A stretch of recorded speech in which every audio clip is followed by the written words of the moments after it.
반갑습니다. 영화가 끝나면 생각나는 영화 비평 자판기입니다. 오늘 이야기할 영화는 너하나입니다.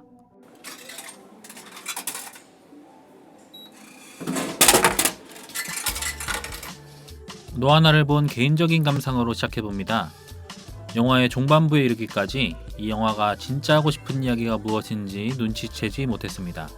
분명 뭔가 있는데 정확히 의미를 알 수 없는 인서트 컷들을 별 생각 없이 일단 넘겼습니다. 지나고 보니 영화의 연출 또한 의도적으로 시선을 다른 곳으로 돌리고 있지 않았나 싶습니다. 두 고등학생의 사랑 이야기. 오늘은 꼭 내 마음을 전하기 위해 하은의 훈바바를 찾아내야 하는 미션을 성실히 해나가는 세미. 그 여정에 집중하며 뒷맛을 남긴 인서트 컷들을 뒤로 한 채 영화를 계속해 관람했습니다. 영화의 막바지에 이르러 세미의 꿈속 주인공이 하은으로 바뀌고 버스에서 흘러나오는 뉴스를 듣는 순간 이 영화가 담은 진짜 이야기를 깨달을 수 있었습니다. 그 순간의 충격은 2023년 영화를 보며 느꼈던 그 어떤 순간보다 가장 충격적이고 저를 떨리게 만들었습니다. 그 충격의 원인이 뭘까 곰곰이 생각해봤습니다. 먼저는 너무나 일상적인 순간들 속에 지나간, 하지만 분명히 무언가를 가리키고 있는 인서트 컷들의 의미를 한순간 깨달은 것에 대한 충격. 또 하나는 그것들을 너무 늦게 깨달았음에 뒤늦은 충격이 한 번 더 왔습니다. 앞서 미뤄뒀던 인서트 컷들이 무엇을 의미하고 가리켰는지 한순간 해결됐습니다. 버스 장면 속 뉴스를 듣고 떠오른 한 단어가 그 실마리가 됐습니다. 순간 정신이 번쩍 들었고 주변에서 작은 흐느낌이 들려왔습니다. 영화의 이야기가 스크린을 넘어 영화관 안으로 번져온 순간이었습니다. 그리고 왜 이걸 이제야 눈치챘는가라는 물음이 뒤따랐습니다. 어쩌면 잊지 않아야지 했던 저의 다짐을 지키지 못한 미안함이 있지 않았을까 싶습니다. 물론 영화는 수면 아래 이야기를 대놓고 드러내지 않기 위해 세미와 하은의 이야기로 관객의 시선이 향하고 몰입하도록 만드는 연출을 합니다.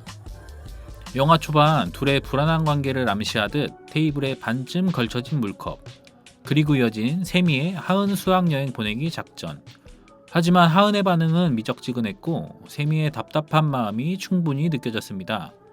그리고 돌연 영화는 사라진 하은을 찾는 세미의 여정 또는 추적으로 넘어갑니다. 세미는 계속해 하은을 찾습니다. 처음엔 하은을 찾더니 그 다음은 길 잃은 개의 주인을 찾아주는 여정이 시작됩니다. 애타게 찾아 나서는 그 여정이 처음엔 이해되지 않았습니다. 하지만 이 영화가 왜 그토록 찾는 일에 집중했는지 뒤늦게 이해할 수 있었습니다. 너와 나는 그렇게 하고 싶은 이야기를 전면에 드러내지 않으며 감정의 깊이를 더해갑니다. 그렇기에 뒤늦게 이 영화가 세월호를 말하고 있다는 것을 깨닫는 그 순간의 충격이 컸던 것 같습니다. 제 머릿속에 이미 세월호라는 기억은 애써 찾아야만 떠오르는 것이 되는 것 같습니다. 하지만 그 기억이 다시 떠올려졌을 때 여전히 나의 감정만큼은 그때를 기억하고 있음을 확인할 수 있었습니다. 너와 나는 세월호 이야기를 전면에 드러내지 않았습니다.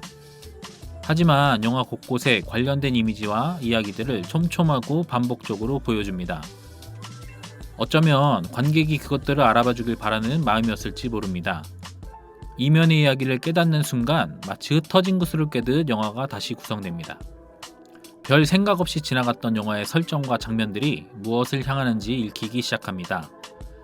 안산의 한 고등학교의 수학여행 전날이라는 배경, 죽은 새를 묻는 장면, 장난감 공룡을 건지는 장면, 꿈속에 등장했던 이미지들, 고정된 시간을 가리킨 채 반복해 등장하는 시계, 장례식장을 뒤로하고 헤어지는 세미와 하은 등이 하나의 키워드를 통해 연결됩니다. 그렇게 영화는 전혀 예상 못한 방법으로 세월호를 이야기합니다. 알고 보면 참 정직하고 따뜻한 마음을 조심스럽게 담아냈구나 싶습니다. 섣부르게 어떠한 구원을 이야기하지도 않습니다. 귀한 생명들이 돌아왔으면 하는 마음은 표현하지만 거기에서 멈춰섭니다. 섣부른 위로를 하지 않은 것이 이 영화의 깊은 고민의 결과 아닐까 싶습니다. 그렇기에 영화의 마지막 장면이 더욱 먹먹하고 저릿하게 다가온 것 같습니다. 가족과 식사를 마치고 잠에 들기 전 앵무새에게 건네는 사랑이라는 말의 반복이 그랬습니다. 세미의 사랑이라는 말이 훗날 앵무새를 통해 남겨진 사람들에게 전해질 것이라 생각하니 더욱 마음이 아렸습니다. 너와 나는 영어로 전할 수 있는 가장 세심한 위로이지 싶습니다. 섣부르지 않고 그렇다고 외면하지도 않습니다. 약 10년의 시간이 흘러 이렇게 다시 영어로 만날 수 있어서 좋았습니다. 너와 나 모두에게 의미 있고 울림이 있는 작품이라 생각됩니다. 그럼 저는 또 다른 영어로 찾아오겠습니다. 안녕.